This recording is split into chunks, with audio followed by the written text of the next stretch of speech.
bir başlangıç olur. Çok başarılı sporcularımız var. Benden sonra birçok kişinin alacağına inanıyorum. To your third place finisher from Turkey, Furkan Kern. Yarışmada neler oldu, neler bitti, neden 8. oldu bizim küçülmemizi söylediler. Ciddi anlamda size kaybettik ve öyle geldi. Yani baş hakemin dediği bana hiçbir eksiğin yok, sadece biraz daha keskinleşmen lazım. Ama hayatımda çıkabileceğim, hatta bir daha bu formu tutabilir miyim dediğim ilk formumdu.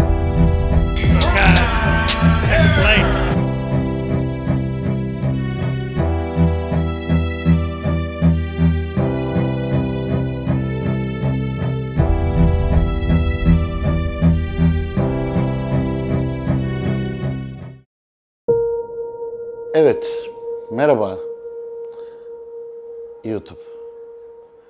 Bir daha.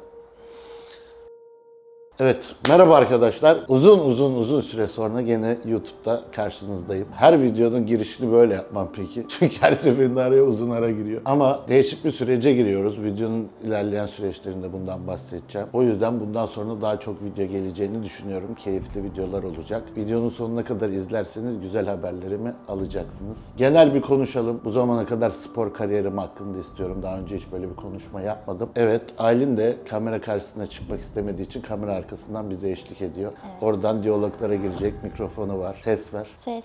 1, 2, ses. Yok onu demedim, konuş yani.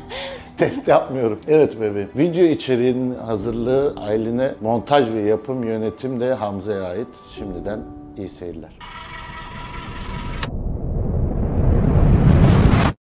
Spor geçmişiyle başlayalım. Daha önce ben kendim bunu açık posta hariç hiçbir yerde anlatmadım ama birçok sayfada ulaşabiliyorsunuz. Postada yaptığım röportajdan almış. Spor geçmişine ben ilkokula başlamadan karateyle başladım. Güzel bir dönemdi. Kim teşvik etti seni karateye? Amcam. Sülalede 5 yaşını geçen herkes karateye gitmek zorundaydı. Gitmek istemeyen kişiler de gidiyordu. Yani biz de çok meraklısı değildik. Artık pes etmiştik kahverengi kuşaktayken falan. Bu işten tek kurtulabilen kardeşim oldu. Bu gereksiz bilgileri de vereyim mi? Evet. Sülalede tek karateye gitmeyen kişi kardeşimdir. Hala da delikanlı, dik başlılığı oradan belliydi. Neyse. Ondan sonra yap babam yap. Bir arada baskete sardım. 4-5 yıl ciddi basket oynadım. Futbol kariyerimin hiçbir yerinde yok. Hani çocukken bile dışarıda futbol oynamadım. Basket oynadım. Baskette o da boyu uzasın diye. Evet ama zıpla baktım olacak gibi değil. Kısa kaldık zaten. Ne yapalım? Aslında öyle başlamadı da vücut geliştirmeye gittim. Lise 1'de başladım ilk vücut geliştirmeye. O zaman da ben şehir dışında okuyorum. 3 ay falan, 2 ay mı? 2 ay falan eve gitmemiştim. Eve bir geldim herkes kollarına ne yaptın falan filan diyor. Dedim bu spor benim sporum herhalde. Evrim geçiriyorum. O aralarda menemen ve sucuk dışında bir şey yemiyoruz. Öğrenci evi Hamza. Hem de lise öğrenci evi. Yaşın kaç? Lise 1. Lise 1'de kaç yaşında oluyoruz? 14-15 mi? O yaştayım. O yaşta da küçük bir an 6 ay falan yurtta kaldım da yurttan beni attılar. Neyse eve çıktım, oraları boş ver. Fırlamaydık biraz. Çok iyi gelişim kat ediyordum gerçekten. Dedim bu spor tamam benlik. Bir de düşün bak çok geç uyurduk biz. Okula falan gitmezdim. Kaç kere bench press'te uyuyakaldığımı hatırlıyorum. O kadar bir spor aşkı. Çok cidden başladığım günden beri bu sporu çok seviyorum. Bu şekilde gelişti. İlk yarışmalarımızın başladığı tarihte üniversite 1'di galiba. Evet ama öncesinde sen bir şey fark ettin. Kalp hastalığımı fark ettim. O ama lise 2 ile 3 arası. 2 bitmedendi. Bir gün gene spordayım. Hamza kalbim böyle zıng zıng zıng attan biriyle de tartışmıştım. Böyle kalbimi tuta eve koştum. Spor salonu eve yakındı. Yazıydı. Evet lise 2'nin yazıydı. Allah'tan Keşan'da Edirne'de değilim. Edirne'de lise okuyordum. Annemlerin evine gittim. Bir iki kalp doktoruna gittik. Bir sorun bulamadılar. Sonra uzman bir kalp doktoru vardı. Ona gittik. Kalp kapakçı problemini öğrendik. Doktorları biliyorsun o dönemden direkt bana sporu yasakladı. İstiyordu. Ya şuna izin verdi bana. 1 saat kardiyo yapıyorsan 15 dakika ağırlık kaldırabilirsin. Benim yaptığımda her zaman 1 saat sporsa 10 dakika kardiyoydu tam tersi. Başlarda bayağı korktum. Ve ağırlıkları çok hafif seçmelisin dedi. Ağır değil hafif ağırlıklarla çok tekrar yapmak. Bu da biliyorsun kas gelişimini olumlu etkilemiyor bizim sporda. Ondan sonra kadın da anladı. Hala çocuk doktoru 18 yaşına kadar bakıyordu. Ben hala kontrollere ona gidiyorum. 74 yaşında kalp doktoru ve benim gibi baktığı kişiler var ama çocukluktan başlayanlara bakıyor. Yoksa çocuk kalp doktoru işinin bayağı ehli. Hala da kontrollerimizi yaparak ilerliyoruz. Pes etmeyeceğimi yapacağımı anladığı için en zararsız nasıl yapabileceğim şekilde ilerlemeye başladık. Babamlar da başta karşı çıkıyordu. Ama zaten lisede şehir dışında okuduğum için kimse engel olamıyordu. Ben de korkumu yendim. Spora gitmek daha iyi geliyor gibi hissettim. Şu an ciddi bazı problemler olabiliyor. Kalp kapakçığım. Bizim yaptığımız ağırlık sporu bir bölümünü etkiliyor. Kardiyoyu yapmadığımız için yeteri kadar kalp kapakçığına daha da çok baskı yapıyor. Bu şekilde ilerliyoruz doktorun kontrolünde. Kalp krizi geçirmediğimiz sürece problem yok. Şu an iyi durumdayız elhamdülillah. Evet, ilk yarışmam. Üniversite 1'de. Seninle tanışmış mıydık o zaman? Benle tanıştın, 2 ay sonra yarış yaptın. Öyle de bir delikanlıyım. Ha, Mersin'i mi diyorsun? Mersin. Mersin'e gittik. Uyuyakaldım ilk yarışma. Saçmalık. Podyuma çıkacağız, zaten çok sıcak. 3 sikleti birleştirmişler. Neyse orada podyumda 2-3 dakika durdum, duramadım. Hüsran. Sonra 6 ay sonraki Türkiye Şampiyonası'na gene hazırlandık. O da şeydeydi, TÜYAP'ta. Evet. Ben de TÜYAP'ta okuyordum. TÜYAP'ın o tarafta okuyordum üniversiteye artık. Üniversiteye geldik. Şampiyon oldum bro. Makarna falan yiyerek, koçum falan yok. Nasıl hazırlandım bilmiyorum. Millet yükleme yapıyor. Tatlı mı yemem gerekiyordu? Tatlı yiyorum izleyerek falan. Su mu kesme zaten yok yükleme. Sonra oradan Avrupa Şampiyonası'na gittik. Orada da çocuklar ne yaparsa, Yunus Emre Özkan'la orada tanıştım. Onlar bakıyorum pirinç yiyor, ben de pirinç yiyorum. Onlar su içmiyor, burger yiyorlar, burger yiyorlar. Avrupa şampiyon olduk. Orada Aydın Hoca ile de tanıştım. Buradan selamlar. Ondan sonra bayağı bir süre görüştük, birlikte yarışmalar yaptık, ettik. Bu arada sene 2016 falan. Ben Evet. çünkü Avrupa şampiyonu olduğunda Almanya'daydım, hatırlıyorum. 2016 zaten Avrupa şampiyonu. Evet. Peşinden birçok yarışmalar yaptık. Amatör, profesyonel, IFBB, dünya ikinciliğimiz var. Sonra pandemi başlamadan IFBB Elite Pro ayağı vardı. Şu an popüler isim bayağı yürüttü. İlk yarışımda orada Pro Kart aldım. Pro Kart nasıl alınıyor biliyorsun. Kendi sikletimde şampiyon, oradan da overall oldum. Sonra koronavirüs başladı. Ben Elite Pro'da Pro Lig'de yarışmayı planlıyordum ama popüler isim her geçen sene kaybediyordu zaten. Yok, biz önce evlendik. Korona zamanı evlendik. Evet, evlilik varmış arada. Sen askere gittin. Çok atlıyorsun yine her Bebeğim şeyi. atlıyormuş da hatırlat. Askere gitmişim. Evet. Evlendik biz Aylin'le. Askere benim tapor asker aldılar. O da komik bir anı. Biz Aylin'le evleneceğiz. Korona var diye asker almaya bırakmışlardı. Benim tarih öyle ertelenmişti. Birden seni askere alıyoruz dediler. Ben de çıkınca bir ay sonra evleneceğim şekilde oldu. Aylin sağ olsun evi falan düğünümü organize etti. Ben geldim, eve yerleştim, evlendim falan filan. Hazıra kondum biraz. Evlendikten 6-7 ay sonra ben Rusya yarışını yaptım değil mi? Evlendikten 6 ay, hatta 8 ay sonra falan Evet, olabilir. balayındayken yarışma hazırlıkları başlamadı Evet, tabii ki. Aynen. Başladı. Hayır, Biz askerden- balayına gittik, yemek yapıyorduk Tamam, sana. ben her zaman öyle. O benim hazırlığım değil, benim biliyorum. Ben her zaman diyet yemeği yerim arkadaşlar. Bu da bu işi sevmemden kaynaklı. Yani hayatımda ilk kez geçen 2 hafta önce 5 gün boyunca diyet yemeği yemedim. Ona da ihtiyacım vardı. Sonra işte diyete başladın evlendikten sonra. Evet, evlendik. Ben Elite Pro yarışmayı düşünüyordum ama Baran'a da buradan selam olsun. Baran'ın bir yarışını izledim. Pro kart yarışı. Sonra ailene dedim ki ben IFBB Pro kart alıp Olimpiyaya gideceğim. Vallahi bunu dedim. İlk yarışma takvimini açtım, en kolay gidilecek yer Rusya'ydı. 3 ay sonra dedim Rusya'ya gidiyorum. Gidersin gidemezsin, hazırlandık. Ve bana sürekli şey gösteriyor Hamza, olimpiyada yarışanlar işte. O zaman ilk defa tanıyorum Kayki, Kay falan. Brandon, Jeremy'yi gösteriyor bana. Diyorum ki evet fiziğimiz Aylin çok de benziyor. hepsi senle hepsinde iyisin, Allah Allah bunlar mı şampiyon falan. Ben de öyle düşünüyorum. Dedim pro kart alayım, olimpiyaya gidelim. Cidden de ilk yarışma pro kart aldım biliyorsun. Türk tarihinde o sene. Türk tarihinde tek atıp tek yarışmada pro kart alan tek kişiyimdir. Bu biraz sallamış olabilirsin. Niye şey yaptıysa yaptı. Başka tekte alan yok ki. En son kim aldı? Nihat tekte mi aldı? aldı. Zaten Nihat bütün namımı elimden aldı. Onu bitireceğim. Seni adı yakalamayayım. İşte Nihat'tan önce tekte tek yapan bendim kardeşim. Ama Nihat, o ilk pro yarışında Nihat da 2 oldu. Ben de ilk pro yarışımda 2 oldum. Oraya geliyoruz.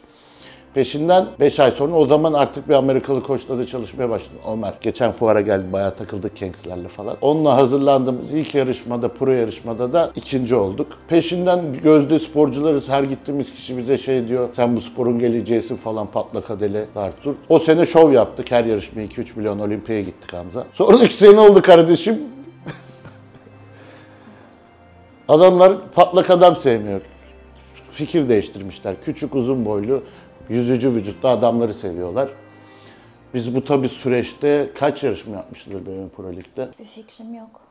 Pro Lig'de bayağı yarışma yaptık cidden. Yani hem bizi maddi hem manevi olarak bayağı zorlayan süreçler oldu. Çünkü bir tanesinde puanla, hep ikinci olduğumuz sene puanla gitmek için ciddi yarışma yaptık. Artık yıprandık, ailemle Türkiye'ye gelmiyorduk zaten. İtalya, oradan bakıyoruz nerede yarış var, Portekiz, nasıl uçuyorduk. Evet, sürekli oradan. Şeyler, Aylin de hassastır normalde. eve gelip eşyalarını yıkaması lazım. Eşya yıkama yok. Şeylerde yıkama yerleri oluyor ya. Oraları seviyorum ama bozuk para atıyorsun. İlk senemiz çok güzel geçti elhamdülillah. Tabii ben bu süreçte spor yapmaya başladığım için ve ben ilk steroidimi 3 ay kala başlamıştım prokart almadan. Steroid'de kullanmaya devam ettikçe adelen büyümeye devam etti. Patlaklık devam etti. Bisikletten birazcık kolumuz, omuzumuz, göğsümüz büyük gelmeye başladı. 2021 Ocak'ta ilaca başladın, 2021 Nisan'da pro yarışı yaptın diye hatırlıyorum. Bu da ilk onu da anlatayım. Ben tam 3 ay kala GH ve proba başladım. Başka hiçbir ilaç Ve almadım. ben çok karşıydım Hamza. Tabii Aşırı Aylin'den karşıydım ilk ama. 20 gününü saklıyordum. Ta ki bir gün buramda bir ödem baş gösterene kadar acıdan uyuyamıyordum. Orada Aylin'e itiraf ettim. Çünkü dedim Olimpiyaya gideceğiz falan. O da hep itiraz ediyordu ama artık şu an sağ olsun enjeksiyonlarımı bile yapar hale geldi. Bunu keselim. Kesin de buraya Hamza. Ben de. Neyse. Evet bebeğim biraz da sen anlat. Yoruldum mola veriyorum. Mesela Kendi bakış ilk açından pro anlat. kartı aldığında ben hatırlıyorum, çok böyle nasıl diyeyim, çok yüksekten uçuyordun. Çok böyle büyük, kendinle alakalı da büyük konuşuyordun. Hedeflerin hep çok yüksekti. O pro kartı aldığımda mı almadan önce de öyle bir karakter değil miydi? Genel olarak zaten hedefleriyle yaşayan bir karaktersin. Hedefsiz yaşayabilen bir insan değilsin Bu ama cidden arkadaşlar bana mesela bu yarışma bitti. Şimdi videonun ilerisinde anlatacağım kararı almadan önce ben bir 2 gün falan şeysiz kaldım Hamza, hedefsiz. Abicim ne yapacağım, bir hedef lazım, yaşayamam öyle. Hep öyle yaşadığım için. Sen ne diyorsun? evet, çok yüksek hedeflerim vardı. Şu an mesela o zamana göre değiştin mi sence? Bence değişmedim, dillendirmeyi bıraktım. Kafamda düşünüyorum ama artık eskisi gibi özgüvenli konuşmuyorum. Yaşın getirdiği olgunluk da var. Utku'ya Olimpiyaya gideceğim dedim. Pro kartı aldık geldik. 2 ay sonra video çektik. Böyle güldü, sonra ondan bir montaj yaptılar ama. Neyse bebeğim. Tabii ilk pro kartı aldığımda özgüveni hep genel olarak yüksek biriydim ama orada ciddi bir çevremden de hype oldu bana. Herkes yabancılar da öyle bebeğim. Sen bu sporun geleceğisi falan. Biz Aylin'den kesin olimpiya şampiyonu olduk gözüyle bakıyoruz. O özgüvenli ilerliyoruz. Her etraftan öyle bir şey geliyor ki ya biz aslında neye uğradığımızı şaşırdık. Böyle hem sosyal medyadan hem kendi çevremizden hem yurt dışında tanıştığımız insanların tepkileri böyle bir şeye oturmadı yani bizim kafamıza. Biz dedik ki herhalde bizim göremediğimiz farklı bir şey mi var Doğuştan acaba galiba ben fizik olarak seçmişler mi dedik. Bir de ilk bir yarıştan Andre Deo gibi olimpiyada 5. olmuş adamı falan yendik biliyorsun. Öyle bir de o gençlikle, gazlarla yapacaktık. Yaşında küçük tabii o zamanlar. Küçük. Evet. Yani zaten ben son 1,5 yılda olgunlaştım. Yeni ilgileri tatmak beni olgunlaştırdı. Ama şu da var, ilk yarışlara gidiyoruz Hamza. Sürekli bir ikincilik, bir üçüncülük. Yani o kadar kıl payı ki insan yani ister istemez hırs yapıyor. Mesela Furkan artık yorgun. Ben o kadar hırs yapmışım ki takvimden yarış seçiyorum, bilet bakıyorum. Diyorum ki Furkan'a hayır gitmiyoruz, formun hazır. Güzel günlerdi İkinci ama. olduysan demek ki bir sonrakinde birincilik çok yakın yani. Sürekli Evet ama hep arkaya ikinci olduk o yarışıyoruz. sene. Çok güzel günlerdi. O bütün Avrupa'yı o ilk sene gezdik zaten. Sonra gittiğimiz çoğu yarışmalar Avrupa'da hep aynı yerde oluyor ya. İkinci tekrarları oldu bizim için. Bu sene de Amerika serüvenimiz başladı. Mutsuz bitti. Mutsuz değil gerçekten ben artık ben normalde yenilgiyi hiç kaldırabilen biri değilim ama bu siklette öyle bir şey var ki ben gördüm. Şampiyon olan adam yarın 10. da olabilir. Ben kaldırıyorum ama artık sosyal medya bizi ciddi yordu. Hatta son yarışmalarda bildiğin Aylin'i duyurmayıp biz hiç kimse bilmesin biz kendimiz için yarışalım kafasına girdik. Çünkü kaybettiğinde yok abi sen bu siklete uymuyorsun. Abi biz de benim hayalim bu arada hep siklet değiştirmekte. Biz sağlık açısından kendimi frenliyorduk. Küçük dozlarla çok uzun süre Mass'te yarışabiliyorduk. Bu ara mesela ilaca başladığından itibaren sürekli her şey doktor kontrolü altında ilerledi. Bence sen bunu hiçbir zaman kamera önüne Ben aslında yansıtmıyorsun ama. kaçardım da Aylin zorla götürüyor kontrollere. Kaçamıyoruz. Ya cidden arkadaşlar kalbin şakası yok biliyorsunuz. Hani hep bana abi siklet değiştir de bizim de korktuğumuz bir şeyler vardı yoksa ben de hep bu spora Hamza pro kart aldıktan sonra ilk pro yarışı yaptıktan sonra 2,5 yıldır büyümemeye çalışıyorum abi. Göya vücut geliştirme yapıyorum. Yoksa ben de şu duyguyu tatmak istiyorum. Yemek yiyeyim, idmana gideyim. Yani eski halleri ben bu sporu böyle sevmiştim. Büyümeye çalışayım. Bu duyguyu yaklaşık 2,5 yıldır tadamıyorum. Evet, bakayım listeme. Evet, Aylin her şeyi listeler. Evi temizleyeceğinde bile liste olur. Tik attığında mutlu oluyor. Tanıştığımızdan beri. Yolculuğa gideceğiz ya, her zaman şunları koyacağım tik. Bence şeyi de çok göz ardı ediyorsun. Ben mesela seninle yaşayan biri olarak işe sen çok önem veren birisin ve çok titizlikle yapan birisin. Bunu kendimden yani gördüğüm için söylüyorum. Mesela sabah kalkıyorsun, direkt sen işlerine verirsin kendini. Evlendikten sonra sen aslında kendi ayaklarının üzerinde durma gibi bir sürece giriştin. Evet. Bir takım iş yoğunlukların oluştu ve o süre sen aslında yarışıyordun. Ben bütün işlerimi evlendikten sonra kurdum bu arada. Yani ben Türkiye'de şu an hem yarış yapan hem kendi markaları olan başka bir sporcu tanımıyorum. Benim ama bu da hep bir ailem. Hamza mesela, ben spor yapıyorum ya, Aylin biliyor. Spor yaptım, geldim evde yemek yiyip boş oturamam. O bir saat bende 3-4 saat boş geçtiyse o saatleri o kadar değersiz görüyorum ki illa bir şey geliştirmem, okumam, etmem lazım veyahut da işe fokuslanmam lazım. Bir ara şeye baktıralım acaba, hiperaktivite. Yok, çok mutsuz oluyorum ya. O 3 saat mesela ben boşa geçireyim ya. Instagram'da şöyle yukarı kaydırayım bakayım. Mutsuzluktan ölürüm. İlla beynimi bir şeyle meşgul etmem lazım. Bu da bir hastalık galiba. Psikoloğa gitmeyi düşünmüyorum. Benim çok bu arada camları örterdim falan, onları Aylin'le açtım psikoloğa gitmeye. Psikoloğa gitmek kötü bir şey değil mi? Ama gitmiyorum, aşıyorum. Mesela telefonu hep şöyle düz duracaktı evlenmeden önce, artık durmuyor. Neyse, ne anlatıyordum ya? İşlerde hep hayalimdi. Yurt dışına gidip gördüğümüz şeyleri buraya getirebilmek ve bir şey geliştirmek, kendim kullanıp insanlara kaliteli bir şey satabilmek beni çok mutlu ediyor. Açıkçası yarışmanın son 2 haftası hariç de bu beni çok gocunduran bir şey değil. Zaten boş durmayı sevmiyorum diyorum ya, ama son 2 hafta öyle olmuyor. Gelip 5 saat yatayım, mutsuz olmuyorum. O keyif veriyor. Ve işlerle birlikte ciddi zorlanıyoruz. Aylin de sağ olsun yükümü çok alıyor ama bir hayalimiz var. Kendimiz en kaliteliyi yapıp en kalitesini insanlara sunup Türkiye'de hiçbir şeyde, yurt dışındaki hiçbir şeyde eksik olsun istemiyorum. Mesela tişörtle başlamıştık bebeğim. Tişörtle başladık, evet. Tişörtte de her zaman bu bilindik markalar, isim vermeyeyim, sen biliyorsun. Onların modellerini getirdik, kumaşlarına O zamanlar bakardık. yok. Oversize Türkiye'de daha yeni var yani. Evet, şu hani memucu gösterinin ince askıları falan hepsini biz yaptık kardeş.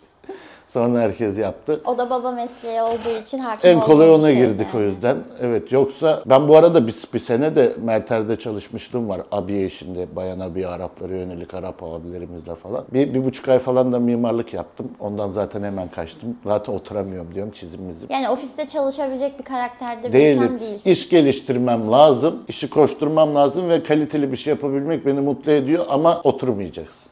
Evet. Koşturman lazım. İkinci markamız, suplement markamı kurdum. Suplement markamda şu anda yenilenip üretimi de kendimiz yapmaya başladık. Üretim tesisimizi kurduk. Bir de Dafitol markamız var. Biliyorsunuz Dafitol da pirinç unlarını Türkiye'yi ünlü eden markalardan biriyizdir. Bir tek organikte 3 aroma vardı ve kıvamı asla tutmuyordu. Bizimkiden sonra bütün suplement markaları sağ olsun aynısını çıkarttı ama hala kıvamda tek olduğumuzu savunuyorum. Noise markamız da tamamen gerçekten yürek koyarak girdiğimiz, en kalitesini yapabilelim kafasıyla girdiğimiz çok güzel bir ekip işi. Ekipte herkes ciddi, yani mesela Aylin ilgileniyor biliyorsun. Asla Aylin bir tane renk uyumsuzluğu bile olsa etiketi çıkarttırmıyor. İlla kendi seçtiği renkler olacak. Murat sağ olsun kendi işinden daha çok sahipleniyor. Ben her gün Murat'la ürün tatmaktan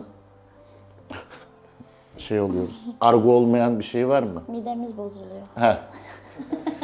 Murat'la her gün... Hayır, bazen de pre-workout tadımları çok kötü Kardo. İdmana gideceksen okeydi, idmana gitmeyeceksen perişan. Geçen Aylin'e içirdim yeni bir çok iyi. Yeni bir araması geliyor. Video yayındayken gelmiş olabilir, gelmemiş olabilir. Aylin bir yudum aldı, sanki çok işte her yeri kaşınıyordu da. Evet, ama herkes sağ olsun yaptığı işi böyle 3 kere 5 kere kontrol ederek Herkes yapıyor. şu an hakkını vererek ehliyle yapıyor. Şunu söyleyeyim, çok uzun süredir içimde kaldı. Bizim bu süreçte kameraya yansıtmadığımız... Sen de bebeğim. Dinleniyorum şu an. Biliyorum. Anlat aşkım. Sen söyle onu. Bebeğim, ben konuyu anlamadım ki. Ben senden bekliyorum, anlat. Nasıl anlamadın ya? Tamam bebeğim, sen konuş. Aylin'cim duygulandı. Geçmişten bugüne başlayınca. Söyle bebeğim. Anlat.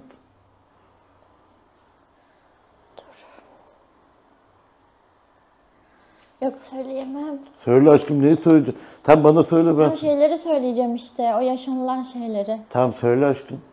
Ağlayarak söyle, daha Yok, buraya asla koymam Hamza. Rol yapıyormuşum daha gibi. prim kap. Rol yapsa kamera karşısında ağlarsın. Yok, çok zorlandığımız süreçler oldu. Tamam anlat işte aşkım. Furkan belli etmez, çok anladığımız süreçler oldu.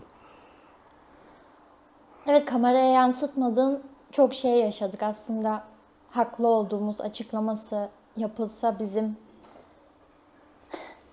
Anlat bebeğim ya. Söyleyemiyorum. Tamam, neyse. Boş ver. Hep söylemek istediği şeyleri söylemiyor.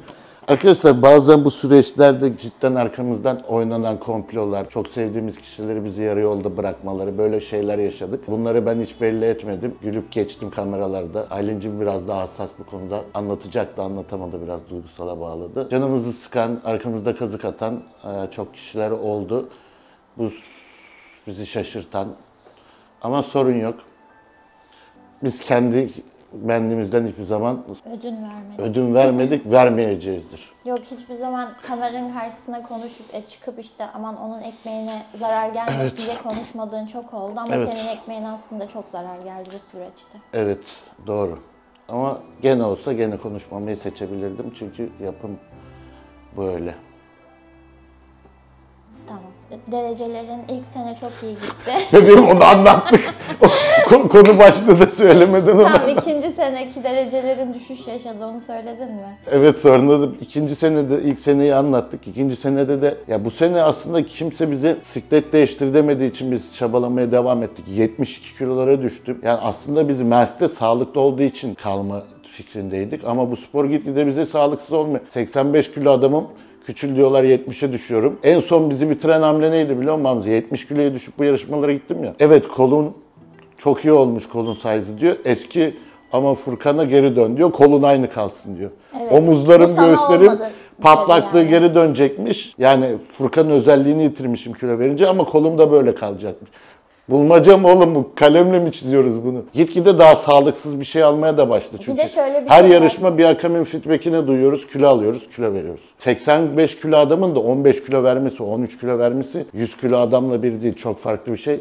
Bir de hakem feedbacklerine o kadar önem veriyorum ki o Keşke dönem vermeseydik. Hamza. Böyle yeri geliyor 3 saat boyunca hakemin yarışma bitsin, hakemi yakalayayım konuşmak için, hatırlıyorsun. Evet, götürmüyor. Gerçekten çabalıyorum. derleniyorum, yani. gidip duş Savaşıyorum almak istiyorum. hakemle konuşmak için. Bazen Furkan gidiyor, bekliyorum hakemden feedback almak Ya, için. Ama gitgide şunu fark ettim ben de. Her hakem birincisi hep farklı bir şey söylüyor. Özellikle diyorum mesela kol mevzusuna çok takılıyorlardı ya bir dönem. Kol diyorum, kol ne durumda? Hani kol bir sıkıntı mı? Biri diyor ki hayır, hiçbir sıkıntı yok diyor. Bir hafta sonraki yarışta diyor ki adam kesinlikle kol çok büyük bir sıkıntı diyor. Yani hakemden hakeme değişen feedbackler çok Sonunda farklı. öğrendiğimizde ne oldu? Mesela bizim Cavagnolo diye bir arkadaş var. Bu arada bizim şu yaptığımız dereceler bu sene bile kötü değil. Biz çok kişi tanıyoruz. Bu sene 3 tane pro şampiyonluk kaldı. 7 senede adam hiç bir kere top 10 yapmamış. Evet, çok uzun süre. Cavagnolo mesela ilk 3 yılı 4. asla 4 ilk 4 yılı hiç derece yapmamış. Top 10 yok. Cavagnolo bu sene o da hep koştu şeyleri dinliyormuş, feedbackleri. Kilo al, kilo ver, kilo ver. İtalyan beni ilk Romanya yarışımda yenen çocuk. Şu an çok samimi arkadaşız. Bu sene ilk 5 yarışmada hiç derece yapmadı. Sonra peş peşe 3 kere şampiyon oldu. Sebebi de şu. Asla feedbackleri dinlemeyip her zaman beni sevecek hakemi aradım diyor. O da çok büyük. Küçül diyorlardı. Küçülmeyip doğru hakemi buldu ve gitti.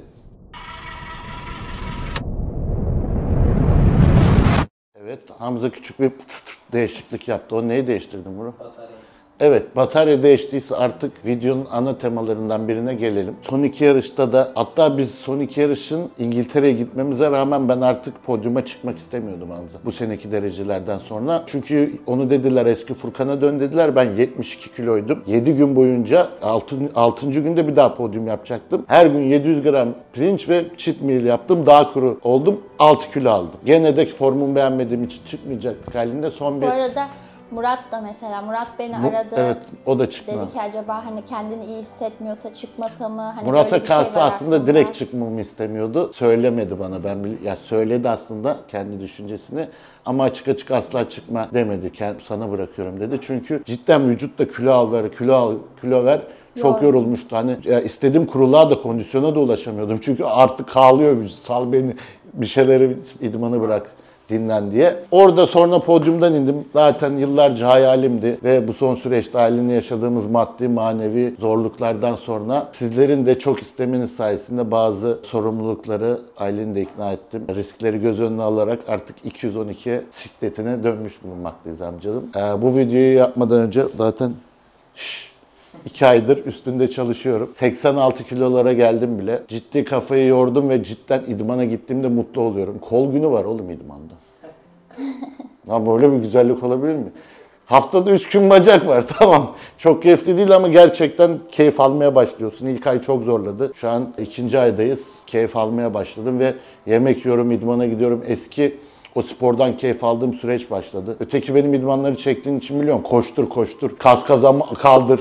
Kaldırdığımız ağırlıkları normalde kaldıracağımın 1/4'ü. Kardiyolar falan filan derken ailenimle birlikte bu kararı aldık. Yola Aslında baş birlikte koyduk. almadık. Tamam, ben kararı alıp Podyumdan ailemi indin. ikna ettim.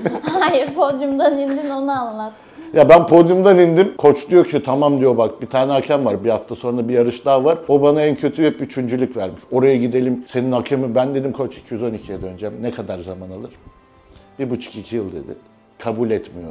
Sen mensçisin.